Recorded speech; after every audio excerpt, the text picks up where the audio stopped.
हम लोग डेमोक्रेसी कर रहे थे, लोकतंत्र कर रहे थे, जिसमें एनसीईआरटी के पॉलिटिकल साइंस क्लास 9th का मैं आपको फर्स्ट चैप्टर पढ़ा रही थी। इससे पहले 2 पार्ट्स अपलोड कर चुकी हूँ मैं, जो कि चैप्टर का नाम है लोकतंत्र क्या, लोकतंत्र क्यों, what is democracy, why democracy. ठीक है, चलिए शुरू करते हैं। आगे के 2 पार्ट्स जरूर देख लेना, जिसमें ये बताया गया है।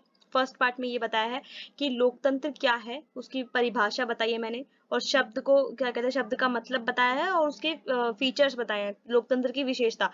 और पार्ट 2 में मैंने बताया है कि लोकतंत्र के कितने प्रकार होते हैं, यानी टाइप्स ऑफ डेमोक्रेसी, वो जरूर देख लेना, बेस क्लियर हो जाएगा। चलिए देखिए, वीडियो शुरू करते हैं सबसे पहले ये जानते हुए कि लोकतांत्रिक सरकार की मुख्य विशेषताएं क्या होती है। ठीक है, लोकतांत्रिक सरकार की जो मुख्य विशेषता है ना, वो जानेंगे हम। सबसे पहला पॉइंट जो है इसका, कि जो लोकतांत्रिक सरकार है उसमें क्या होगा, नागरिकों को भाषण देने व विचार व्यक्त करने की पूर्ण स्वतंत्रता होती है। जो वहां के नागरिक होंगे ना, लोकतांत्रिक सरकार जहां भी होगी, जिस भी देश में होगी, उस देश में वहां के नागरिकों को भाषण देने की स्वतंत्रता होगी और अपने विचारों को व्यक्त करने की पूर्ण स्वतंत्रता होगी, पूर्ण आजादी होगी। इसका क्या मतलब है, देखिए, आपने एक शब्द सुना होगा कि अभिव्यक्ति की स्वतंत्रता, जो कि हमारे मौलिक अधिकार में भी है। हमारे पास मौलिक अधिकार में ये स्वतंत्रता, ये अधिकार हमें दिया गया है कि हम अपने विचारों की अभिव्यक्ति कर सकें, भाषण दे सकें। ठीक है, अब आप ये सोचिए कि ये कितना इंपॉर्टेंट है। बहुत इंपॉर्टेंट है। इंपॉर्टेंट क्यों है, देखिए, क्लासरूम अगर है, देखिए आप स्कूल जाते हैं, ठीक है, स्कूल में जाते हैं तो आपको सबसे ज्यादा उस टीचर का पीरियड अच्छा लगता है जिसमें आपको ना बात करने और अपनी बात कहने की आज्ञा होती है, इजाजत होती है। ठीक है, और जहां पर आपको बोला जाए कि हाँ, सिर्फ टीचर खुद ही बोली जा रही है, आपको बोलने का मौका ही नहीं दिया जा रहा कि हाँ, आपको कोई चीज समझ में नहीं आ रही, कोई चीज आपको फिर से समझनी है, या फिर उसमें कुछ और ऐड करना है। ऐसा हो सकता है कि टीचर कई बार कुछ बोल रही है और बच्चे को उसमें कुछ अच्छा ऐड करना होता है, तो वो नहीं बोल पाता। क्यों? क्योंकि टीचर उसको इतनी आजादी ही नहीं देती, खुद ही बोल के चले जाते हैं। ठीक है, लेकिन उन टीचर्स के साथ ज्यादा पढ़ने में मजा आता है जो कि टीचर बच्चों के साथ बातचीत करके पढ़ाते हैं, एक दूसरे के साथ ना बातचीत करते हैं। ठीक है, तो वहां ज्यादा मजा आता है और वहां पे ना पढ़ाई अच्छे से हो पाती है। तो पढ़ाई यही अच्छे से, तो वही चीज ना, जो यहाँ पे स्कूल में लागू हो रही है, क्लास में लागू हो रही है, वही चीज ना देश में भी लागू होती है, कि जहां पर शासक क्या कहते हैं, जो लीडर्स हैं, प्रतिनिधि हैं, ठीक है, उनके बीच में और जनता के बीच में जब एक दूसरे के बीच में कनेक्शन होगा ना, तो ही वो देश ग्रो कर पाएगा, विकास को हासिल कर पाएगा, और तो ही वहां का जो शासन है वो चल पाएगा। ठीक है, वरना जो ये है कि हाँ, बार बार वो झगड़े, लड़ाई, और बार बार ये सब चीजें, गृह युद्ध, ये सब होता रहता है। ठीक है, तो लोकतांत्रिक सरकार क्या करती है, लोगों को बोलने की आजादी देती है। बोलने की आजादी देने से क्या होगा कि हाँ, हाँ, मतलब सरकार के फैसले, जैसे कि कोई कुछ गलत आया तो आप उसमें बोल सकते हैं कि हाँ, ये चीज गलत है, आप इसको चेंज करिए। ठीक है, या फिर ये कानून ही पूरा का पूरा गलत है, इसको बदलिए। ठीक है, या फिर आपको कोई चीज अच्छी लग रही है कि हाँ, ये हमारे देश में होना चाहिए, ऐसा होना चाहिए, तो आप अपने आइडियाज भी दे सकते हैं। यानी आपको बोलने की स्वतंत्रता दी जा रही है। ठीक है, ऐसा नहीं कि आप चुप रहिए, जो हम करेंगे वही सही है, ऐसा नहीं है। ठीक है, आपको बोलने की पूर्ण स्वतंत्रता दी जा रही है। कहाँ? लोकतांत्रिक सरकार के अंदर। और इसकी दूसरी विशेषता क्या है? दूसरी विशेषता यह है कि जो और स्वतंत्र व निष्पक्ष रूप से चुनाव कराने की व्यवस्था होती है इसमें। सिर्फ देखिए, सिर्फ चुनाव कराना ही काफी नहीं होता कि हाँ, चुनाव करा लिया, हो गया। चुनाव कराना ही काफी नहीं है, चुनाव कराने के साथ साथ वो चुनाव स्वतंत्र और निष्पक्ष होने चाहिए, यानी वहां पर स्वतंत्रता भी दी जानी चाहिए दोनों ही पक्षों को, जो जो चुनाव लड़ रहे हैं उनको, और जिनको मतदान देना है, यानी वोट देना है उनको। और दूसरी बात, निष्पक्षता भी होनी चाहिए, वो भी दोनों तरफ होनी चाहिए, यानी किसी भी पार्टी के साथ भेदभाव नहीं किया जाना चाहिए कि हाँ, एक ही पार्टी को सब कोई सपोर्ट कर रहा है। जैसे एक देश में हुआ था कि हाँ, जितना भी मीडिया थी और वहां का जो भी सिस्टम था, वो सबके सब एक ही पार्टी को सपोर्ट करते थे, जबकि जनता नहीं चाहती थी कि उसकी सरकार आए, और वहां पर और विपक्षी दल भी थे। लेकिन ये ऐसा होता था कि हाँ, निष्पक्ष रूप से चुनाव नहीं होते थे, जिसकी वजह से वो ही पार्टी जीतती थी हमेशा। तो ऐसा नहीं होना चाहिए, सिर्फ चुनाव कराना ही जरूरी नहीं है, चुनाव में निष्पक्षता भी होनी चाहिए। ठीक है, उसी तरीके से निष्पक्षता इधर भी होनी चाहिए, मतदाताओं की तरफ भी होनी चाहिए, यानी किसी भी बिना किसी जाति, बिना किसी रंग भेद, बिना किसी जन्म स्थान के भेद, बिना किसी लिंग के आधार के भेद के बिना सबको वोट देने की स्वतंत्रता होनी चाहिए और सबके वोट की वैल्यू इक्वल होनी चाहिए। यही स्वतंत्रता और निष्पक्षता है, तभी चुनाव के सही मायने जो है वो निकल के सामने आ सकते हैं, वरना चुनाव कराने का कोई फायदा नहीं है। ठीक है, वही वाली बात हो जाएगी राजतंत्र वाली कि हाँ अपनी मर्जी से ही तुम्हारी चल रही है कि हाँ ये वाली ये आ जाओ फिर उनका बेटा आ जाओ, तो ये चीज सही नहीं है। ठीक है, तो वहां चुनाव कराने का कोई फायदा नहीं है जहां पे स्वतंत्रता और निष्पक्षता नहीं हो। और इसका तीसरा पॉइंट ये है कि राजनीतिक दलों को स्वतंत्र रूप से काम करने की आज्ञा दी जाती है। यानी जो राजनीतिक दल है उनको कम से कम इतनी पावर दी जाती है कि वो स्वतंत्र रूप से काम कर सकें और जनता की भलाई के लिए कुछ फैसले ले सकें। ठीक है, हालांकि उनमें भी आपको अभिव्यक्ति की आजादी होती है, लेकिन उनको इतनी स्वतंत्रता होती है कि हाँ वो आपकी भलाई के लिए निर्णय ले सकें। ठीक है, और चौथी इसकी ये विशेषता है कि व्यापारियों को व्यापारिक संघ स्थापित करने की पूर्ण स्वतंत्रता होती है। अच्छा, व्यापारिक संघ क्या होता है? व्यापारिक संघ एक बहुत इंपॉर्टेंट चीज है। ठीक है, व्यापारिक संघ, यहाँ पे एक शब्द आया है व्यापारिक संघ। ठीक है, व्यापारिक संघ ना, यूनियन जो होती है ना, वो क्या होता है, जैसे कि मान के चलिए एक मजदूर वर्ग है। ठीक है, तो मजदूर वर्ग का लोग ना क्या करेंगे, एक मजदूर यूनियन बना के रखेंगे जो कि क्या करेंगी, जो सिर्फ मजदूरों की भलाई की बात करेंगे। ठीक है, वो सिर्फ जनता से यह आग्रह करेंगे कि हाँ मजदूरों की भलाई के कार्य किए जाए, उनको बाकियों से कोई मतलब नहीं है। ठीक है, उनको सिर्फ, जैसे कि यहाँ पे बात करी गई है व्यापारियों की, तो जो व्यापारियों का जो व्यापारिक संघ होगा वो सिर्फ व्यापारियों के हक की बात करी जाएगी। वहां पे गवर्नमेंट से ये आग्रह किया जाएगा, ये गवर्नमेंट पे दबाव बनाया जाएगा कि जो व्यापारी हैं उनके लिए गवर्नमेंट जो है वो अच्छे फैसले ले, उनके हित में फैसले ले। ठीक है, ऐसे क्या कहते हैं कानून आए, ऐसी व्यवस्था है जिसमें कि व्यापार और बढ़ाया जा सके और व्यापारियों को भी फायदा मिले। ठीक है, वो सिर्फ व्यापारियों की हित की बात करेंगे। इसी तरीके से जो भी जितने भी वर्ग हैं, ठीक है, मान लीजिए मजदूरों का, इस तरीके से स्टूडेंट यूनियन भी है। ठीक है, छात्रों का भी है। ठीक है, तो छात्रों का क्या करेंगे, जैसे स्टूडेंट यूनियन है वो किनके हक की बात करेंगे, सिर्फ स्टूडेंट की। ठीक है, वो सिर्फ स्टूडेंट की बात करेंगे। और जो टीचर्स का है वो टीचर्स की किसके हक की बात करेंगे, सिर्फ टीचर्स के हक की बात करेंगे। ठीक है, उनको फिर स्टूडेंट से मतलब नहीं होगा इतना। और स्टूडेंट जो होंगे, जो स्टूडेंट यूनियन वाले होंगे, वो सिर्फ स्टूडेंट, जितने भी स्टूडेंट हैं उन सब की हक की बात करेंगे कि हाँ ऐसी पॉलिसी होनी चाहिए जिसमें स्टूडेंट्स को ज्यादा से ज्यादा लाभ हो सके।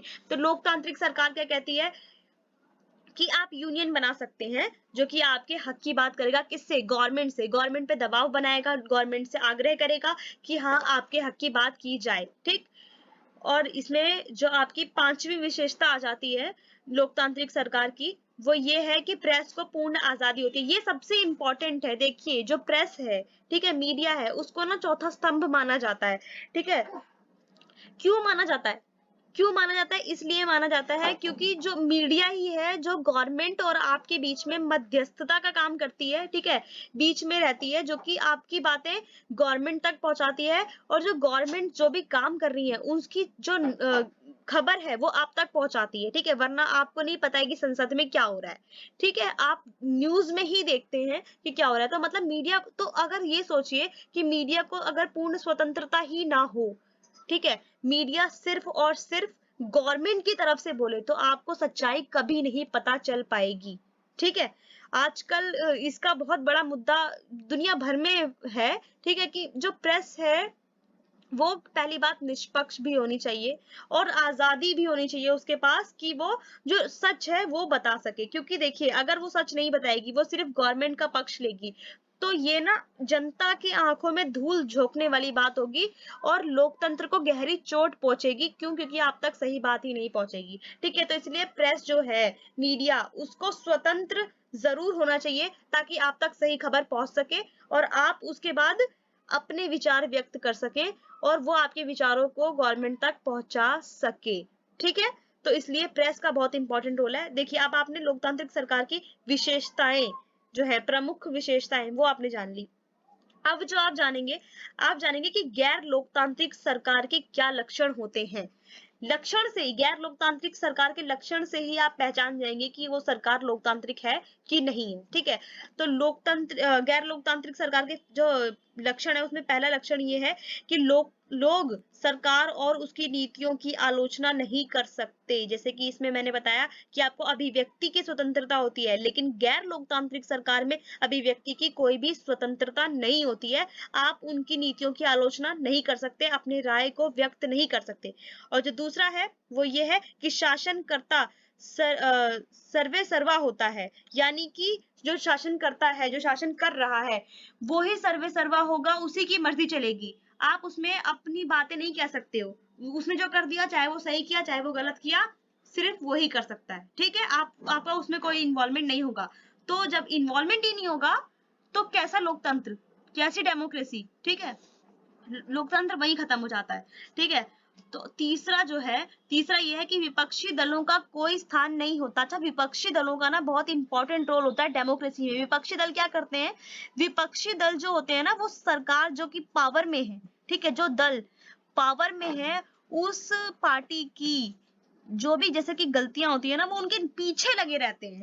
एक गलती हुई नहीं कि हाँ हंगामा मचा देते हैं, जिससे कि जो पार्टी पावर में है वो हमेशा ये डरी रहती है कि हमसे कोई गलती ना हो जाए, वरना विपक्षी दल पूरे देश में हंगामा मचा देगी। ठीक है, और आप लोगों को हमेशा ये कहते हैं हाँ ये ठीक नहीं है, ये ठीक नहीं। इससे क्या होता है कि वो इस दबाव में सही काम करते हैं कि विपक्षी दल उनकी आलोचना ना करे। ठीक है, या फिर उनकी पार्टी हट ना जाए पावर से और दूसरी पार्टी आ ना जाए। लेकिन गैर लोकतांत्रिक सरकार में क्या होगा? विपक्षी दल ही नहीं होंगे तो उनकी आलोचना ही नहीं होगी और दूसरी पार्टी का पावर में आने का कोई चांस ही नहीं होगा। ठीक है, चौथी विशेषता यह है कि मजदूरों को व्यापारिक संघ स्थापित करने की अनुमति नहीं होती है। जैसे कि मैंने आपको बताया कि मजदूरों का जो क्या कहते हैं यूनियन होता है, यानी मजदूर वर्ग का जो भी यूनियन होता है, स्टूडेंट्स का जो यूनियन जो मैंने आपको बताया, तो ऐसे किसी भी तरीके के यूनियन बनाने की, संघ बनाने की कोई भी अनुमति नहीं होती है, क्योंकि उनको करनी अपनी मनमानी होती है। इसलिए ऐसा कोई संघ किसी काम का होगा ही नहीं, क्योंकि उनकी बातें मानी ही नहीं जाएंगी। ठीक है, और इसकी यहाँ पे जो सबसे इंपॉर्टेंट है, पांचवी विशेषता इसकी क्या है गैर लोकतांत्रिक सरकार की, कि प्रेस को पूर्ण आजादी प्राप्त नहीं होती है। प्रेस सिर्फ जो पार्टी यानी जो शासन करता है उनकी बढ़ाई करने में लगा रहेगा, वो उनकी बुराई कभी नहीं करेगा। ठीक है, चाहे वो सही करें चाहे वो गलत करें, वो एक तरफा झुका हुआ होगा। ठीक है, उनको आजादी नहीं होगी कि वो कुछ भी क्या कहते हैं जो शासन करता है, जो लीडर्स हैं, जो भी शासन कर रहे हैं, उनके खिलाफ कुछ भी छाप सके, ऐसा उसको कुछ भी आजादी नहीं दी जाएगी। ठीक है, चलिए अब आगे चलते हैं। अब देखिए लोकतंत्र के पक्ष में तर्क। ठीक, देखिए लोकतंत्र के पक्ष, इसमें ना काफी चीजें दे रखी हैं। ठीक है, मैंने आपको पार्ट 2 में ये बताया था कि पार्ट 3 में मैं आपको ये बताऊंगी कि हमें लोकतंत्र को ही क्यों चुनना चाहिए, वाई डेमोक्रेसी। मैंने आपसे ये बोला था कि ये बताऊंगी मैं। ठीक है, तो देखिए सबसे पहले एक छोटे से उदाहरण से ये समझ लेते हैं कि जब आपको किसी भी चीज का चुनाव करने की बात कही जाती है ना, दो चीज का, तीन चीज का, किसी भी चीज में मतलब आपको चुनने की बात की जाती है, तो चुनेंगे आप। जैसे कि मान के चलिए एक एग्जाम्पल के थ्रू हम समझते हैं कि आपको क्या कहते हैं कपड़ा चुनने के लिए कहा जाए। ठीक है, तो सूती कपड़ा और पॉलिस्टर में आप दोनों में ही दोनों की विशेषताओं पे गौर करेंगे, फिर जो बेहतर होगा आप उसको चुन लेंगे। ठीक है, उसी तरीके से जब हम चुनने की बात करते हैं तो हम सबसे पहले सबकी विशेषताएं देखेंगे, जिसमें सबसे ज्यादा विशेषता होगी उसको हम चुन लेंगे। ठीक है, तो देखिए सबसे पहले अगर पोल साइंस में सबसे बड़ी दिक्कत ये होती है कि जब सीधा सीधा क्वेश्चन आ जाता है ना तो हम लिख लेते हैं, लेकिन जब वही क्वेश्चन घुमा के आ जाता है, जब एग्जामिनर घुमा के पूछता है तो हम सोचते हैं कि ये हम कैसे लिखें। ठीक है, तो उस स्टेज पर, वहां पर, उस मिनट पर आपको समझदार बनने की जरूरत है, एग्जामिनर से भी ज्यादा। ठीक है, कैसे बनेंगे? थोड़ा सा ना दिमाग लगाइए।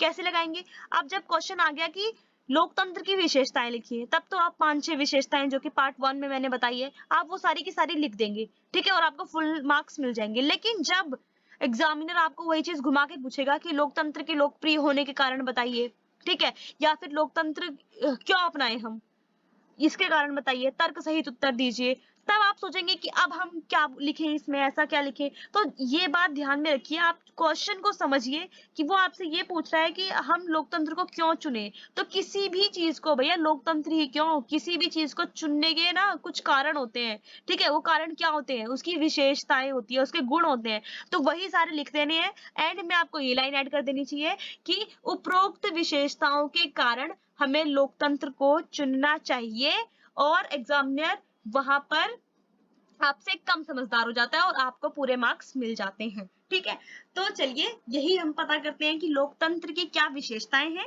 और यहाँ पे इन्होंने लेकिन लिख क्या रखा है, लोकतंत्र की विशेषताएं मैंने नहीं लिख रखा है, यहाँ पे मैंने लिखा है कि लोकतंत्र के पक्ष में तर्क, यानी लोकतंत्र की जो फेवर में जो बातें हैं ना, वही उसकी विशेषताएं हैं और वही उसके चुनने जाने का कारण है।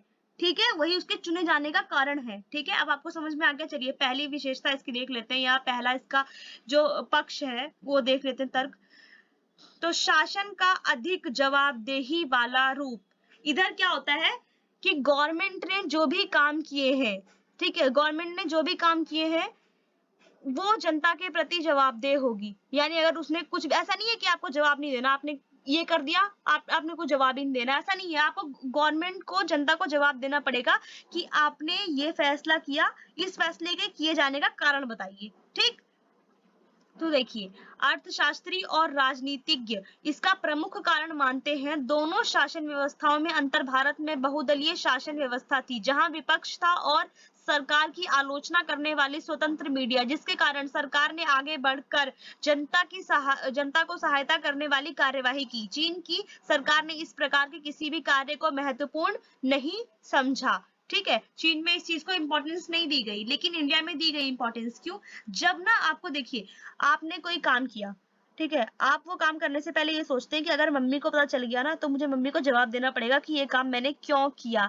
लेकिन जब आपको किसी को जवाब ही नहीं देना तो आप ना मनमानी करते हैं। ठीक है, तो लेकिन आपको जब जवाब देना होता है ना तो आप मनमानी नहीं करते। तो उसी तरीके से गवर्नमेंट भी है, अगर जनता को उसको जवाब देना है ना तो वो मनमानी नहीं करेगी। ठीक है, और अगर उसको जनता को जवाब नहीं देना, किसी को कुछ बोलना ही नहीं कि हमने ये काम क्यों किया, तो वो जो मर्जी करेगी, क्योंकि उसको कुछ बोलना ही नहीं कि हाँ हमने ये काम क्यों किया। ठीक है, तो इसीलिए लोकतांत्रिक शासन पद्धति दूसरों से बेहतर है, क्योंकि यह शासन का अधिक जवाबदेही वाला स्वरूप है। यानी जो शासक हैं उनको जनता के प्रति जवाबदेह होना पड़ता है। और इसका जो नेक्स्ट है, यानी दूसरी इसकी जो विशेषता है वो ये है कि बेहतर निर्णय लेने की संभावना होती है। देखिए इसमें ऐसा, ये कैसे समझेंगे आप कि बेहतर निर्णय कैसे आएगा। देखिए हमारे यहाँ क्या होता है, पहली बात तो इसको इस तरीके से भी आप समझ सकते हैं, ये जो संसद है ना, संसद के दो सदन होते हैं। ठीक है, दो सदन है। ठीक है, कोई भी कानून है, दो सदन होने का क्या मतलब है कि कोई भी कानून आया तो सबसे पहले उस पर एक बार चर्चा नहीं होगी, उस पर दो बार चर्चा होगी। ठीक है, हाँ टाइम थोड़ा ज्यादा लगता है, लेकिन दो बार चर्चा होने से क्या होगा, उसमें गलती होने की संभावनाएं जो है वो कम हो जाएंगी। तो लोकतंत्र में क्या है, टाइम भले ही ज्यादा लगता है, लेकिन टाइम ज्यादा लगता है तो क्या होता है, गलती होने की जो संभावना है वो कम हो जाती है। तभी तो लोग कहते हैं कि हाँ आराम से काम करो, क्योंकि जल्दी का काम शैतान का होता है। ठीक है, ऐसा सुना होगा आपने। तो लोकतांत्रिक व्यवस्थाओं में प्रमुख फैसले व्यापक चर्चा और बहसों के बाद ही लिए जाते हैं। यानी बहस होती है बहुत सारे लोगों की, बहुत व्यापक चर्चा होती है, हाँ उसमें टाइम लगता है, लेकिन उसमें गलती की गुंजाइश कम हो जाती है और बेहतर निर्णय यानी बेहतर रिजल्ट लेने की, जो बेहतर रिजल्ट आने की जो संभावना है वो बढ़ जाती है। बेहतर निर्णय लेने की संभावनाओं को बढ़ाया जा सकता है। अब आपको दोनों पॉइंट समझ में आ गए। ठीक है, चलिए आगे बढ़ते हैं।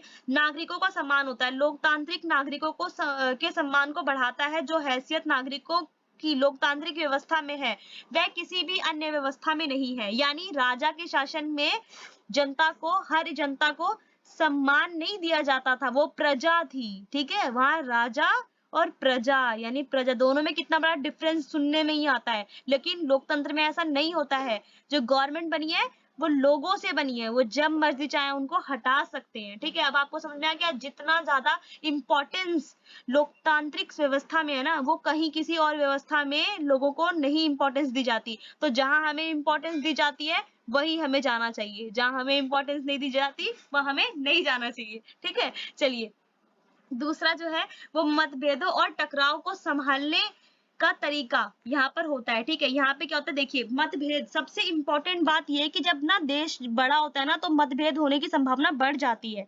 ठीक है, और मतभेद जब होंगे तब क्या होगा, गृहयुद्ध होंगे और जो देश है वो बिखर जाएगा, टूट जाएगा और विकास नहीं कर पाएगा। लेकिन जो क्या कहते हैं लोकतंत्र है उसमें संविधान में बकायदा ऐसे नियम, ऐसे कानून और ऐसे अधिकार दिए जाते हैं जिसमें सबको अब हाँ ये लगता है कि हाँ हम भी इम्पोर्टेंट है, ये हमारा भी देश है, हम भी यहाँ पे सम्मान के साथ जी सकते हैं। ऐसा एक क्या कहते हैं ढांचा उपलब्ध कराया जाता है, ऐसा प्लेटफॉर्म उपलब्ध कराया जाता है कि हाँ सब इक्वल है, आप सब इम्पोर्टेंट हो। तो जब ऐसा लगता है ना कि हाँ हम सब इम्पोर्टेंट है, हम इस देश में उतने ही इम्पोर्टेंट है जितना दूसरा नागरिक इम्पोर्टेंट है, उतना ही हमें भी सम्मान मिला है जितना दूसरे को मिला है, तो ना हम आपस में लड़ते नहीं है। क्यों? क्योंकि वी आर इक्वल्स, है ना। ठीक है, चलिए, तो यहाँ पे ये क्या है, लोकतंत्र मतभेदों और टकराव को संभालने का तरीका उपलब्ध कराता है। कैसे उपलब्ध कराता है? ऐसे कानून बनाता है और ऐसे अधिकार देता है अपने नागरिकों को कि वो आपस में लड़े और झगड़े ना, ठीक है, बल्कि आपस में मिलजुल कर रहे। ठीक है, चलिए, जो इसकी अगली जो विशेषता यानी इसका पक्ष है, ये है कि गलतियों में सुधार करने के अवसर दिए जाते हैं। यानी सबसे महत्वपूर्ण विशेषता इसकी यही है कि इसमें ना अपनी गलतियों को ठीक करने का मौका दिया जाता है। यानी अगर आपने गलती से एक गवर्नमेंट चुन ली है तो 5 साल बाद आप उसको हटा सकते हैं। ठीक है, अगर उसने कोई गलत फैसला लिया तो आप बोल सकते हैं कि ये गलत फैसला आपने लिया, इसको हटाइए, और अगर वो तब भी नहीं मान रही तो आप उस सरकार को ही हटा देते हैं। ठीक है, चलिए आगे बढ़ते हैं। देखिए, इसमें ये सबसे इंपॉर्टेंट मुझे लगा, ये कार्टून जो है ये आपको मतलब समझना बहुत जरूरी है। देखिए इसमें क्या लिखा है, इसमें एक व्यक्ति है जो कि शायद कनाडा का है। ठीक है, तो ये क्या कहता है कि हम मतदाता बहुत नाराज हैं, अब हम और सहन नहीं करेंगे, ये लिबरल बहुत घमंडी हो गए हैं, इन्होंने सरकार से हमारा विश्वास ही तोड़ दिया है, हमारा धन हड़प लिया है। अब मेरे ख्याल से हिंदी में लिखा है, ये कोई डेट लिखी है, इसमें लिखा है जून को होने वाले चुनाव में हम वही करने जा रहे हैं जो एक कनेडियन सबसे अच्छे ढंग से करता है, यानी हम फिर से उनको जिता देंगे। क्यों? क्योंकि वहां पे ऐसी व्यवस्था ही नहीं है ना कि दूसरी पार्टी को लाया जा सके। ठीक है, तो यहाँ पर क्या किया गया, गलती यानी गलती से उन्होंने जो एक सरकार को चुन लिया, जो गलती से आई है गवर्नमेंट, आप उसको हटा नहीं सकते, है ना। जैसे कि मैंने आपको बताया कि यहाँ पे क्या हो सकता है, गलती से हमने जिस सरकार को चुन लिया, जो हमसे गलती हो गई, आप उसको सुधार सकते हो, लेकिन यहाँ पर सरकार से मतलब इनसे जनता से जो गलती हुई उस सरकार को चुनकर, ये उस चीज को सुधार नहीं सकते हैं। ठीक है, अब आपको समझ में आ गया। चलिए, अब लोकतंत्र के खिलाफ भी कुछ तर्क हैं। ठीक है, ये भी जानना बहुत जरूरी है। इसमें क्या होता है, इसमें ना अस्थिरता होती है। अस्थिरता क्या होती है, देखिए कि लोकतंत्र में ना नेता बदलते रहते हैं और अस्थिरता पैदा हो जाती है। कुछ लोगों का ये मानना है कि अच्छी खासी सरकार आई, अच्छी खासी पार्टी आई, ठीक है, और वो अच्छे से अपना काम कर रही थी, ठीक है, लेकिन फिर आपको 5 साल बाद उसे चेंज करना है। तो इससे क्या हुआ, अस्थिरता पैदा हुई कि नहीं हुई। अगर आप देखिए, आप पढ़ रहे हैं ठीक से बैठकर, ठीक से बैठ के पढ़ रहे हैं, और आपको फिर कहे नहीं भैया तू वहां जाके पढ़ ले, तो आपके अंदर क्या होगी, अस्थिरता पैदा होगी। वहां जाके आपका मन नहीं लगा, लगा नहीं लगा, तो अस्थिरता पैदा हुई ना, थोड़ा सा ध्यान भटका। तो उसी तरीके से लोकतंत्र में क्या होता है, बार बार नेता बदलते रहते हैं जिससे कि अस्थिरता पैदा होती है। ठीक है, तो अब दूसरा क्या है, फैसलों में देरी होती है। लोकतंत्र का मतलब सिर्फ राजनीतिक लड़ाई है और सत्ता का खेल है, यहाँ पे नैतिकता की कोई जगह नहीं है। लोग एक दूसरे को उल्टा सीधा आपस में, पार्टी वाले जो होते हैं वो बोलते रहते हैं, नैतिकता की कोई जगह ही नहीं है। ठीक है, लोकतांत्रिक व्यवस्था में इतने सारे लोगों से बहस और सारी चर्चा करनी पड़ती है कि फैसलों में बहुत देरी होती है, बहुत देर में फैसले हो पाते हैं। आपस में बहस करो, इतनी चर्चा करो, फिर जाकर एक फैसला होगा, वो भी पता नहीं होगा कि नहीं होगा। चुने हुए नेताओं को लोगों के हितों का पता नहीं होता, इसके चलते खराब फैसले लिए जाते हैं, वो जनता से जुड़े हुए ही नहीं होते। ठीक है, कहीं ना कहीं ये सच भी है। ठीक है, वो लोग हैं क्या, नेता क्या करते हैं, वो सिर्फ चुनाव के टाइम पे हमारे पास आते हैं, उसके बाद 5 साल उनको हमसे कोई मतलब नहीं होता। ठीक है, उनसे हमें मतलब कोई वही लेना देना ही नहीं होता कि हाँ वो जान सके। ठीक है, तो कोई मतलब ही नहीं रखते, तो उनको कैसे पता चलेगा कि हमें किस चीज की जरूरत है और किस चीज की नहीं है। ठीक है, मीडिया में आता है, ठीक है, पर ध्यान कहाँ देते हैं। ठीक है, तो इसलिए बहुत देर से फैसले होते हैं और उनको हमारी परेशानियों के बारे में पता तक नहीं चलता कि आम जनता कितना स्ट्रगल कर रही है। ठीक है, और अगली इसकी ये है, क्या कहते हैं, इसके खिलाफ ये तर्क है कि भ्रष्टाचार की संभावना, यानी लोकतंत्र में चुनावी लड़ाई महत्वपूर्ण और खर्चीली होती है, इसलिए भ्रष्टाचार होता है। देखिए, सबसे बड़ी जो प्रॉब्लम है ना लोकतंत्र की, ये सबसे बड़ी कहीं ना कहीं प्रॉब्लम है कि यहाँ पे बहुत बहुत ज्यादा भ्रष्टाचार होता है। ठीक है, और जो चुनाव हर 5 साल बाद चुनाव कराओ, ठीक है, हर 5 साल बाद चुनाव कराओ, उसमें पैसे भी तो लगते हैं ना। तो इसलिए वो पैसे कई और लोगों का ये मानना है कि वो और पैसे किसी काम में लिए जा सकते हैं, जो कि हम इतना पैसा चुनाव में बर्बाद कर देते हैं, ठीक है। तो ये भी है, ये कुछ लोगों का ये भी मानना है, ठीक है। तो और अगला क्या है कि चुनावी जो प्रक्रिया है ना वो महंगी होती है, जैसे कि मैंने अभी बताया कि लोकतंत्र में चुनावी लड़ाई महत्वपूर्ण और खर्चीली होती है, ठीक है, जिसमें पैसे वेस्ट होते हैं, उस पैसे को हम किसी और काम में भी ले सकते हैं, ठीक है। चलिए आगे देखते हैं। सामान्य लोगों को सरकार चुनने का फैसला लेने में कठिनाई होती है, यानी सामान्य लोगों को पता ही नहीं होता कि उनके लिए क्या चीज अच्छी है और क्या चीज बुरी, इसलिए उन्हें फैसला करना नहीं आता। यानी जो लोग हैं, जो निचले तबके के लोग हैं, निचले तबके से मेरा ये मतलब है कि जो बिल्कुल ही क्या कहते हैं अब 2 रोटी कमाने में लगे हैं और उनको कोई मतलब नहीं है कि देश में क्या हो रहा है, उनकी 2 रोटी भी बहुत ही मुश्किल से अरेंज हो पा रही है, तो उनको नहीं मतलब है कि हाँ देश में क्या फैसला हुआ और क्या नहीं हुआ, वो ये सोचते हैं कि कल वो कैसे खाना खाएंगे। निचले तबके से ये मतलब था मेरा, ठीक है। यानी जो जिन तक अभी विकास का एक शब्द नहीं पहुंचा, ठीक, विकास का कुछ हवा, विकास की हवा तक नहीं लगी उन्हें, ठीक है, उन तबके के लोगों को कुछ नहीं पता होता कि उनको कैसे क्या कहते हैं किस पार्टी को चुनना चाहिए और किस पार्टी को नहीं चुनना चाहिए। बस हाँ, हमारा क्या कहते हैं वोटर आईडी कार्ड में कोई परेशानी ना आ जाए, तो इसीलिए जिस मर्जी को जाकर वोट कराते हैं, और वो उनका वोट सही है नहीं है, सही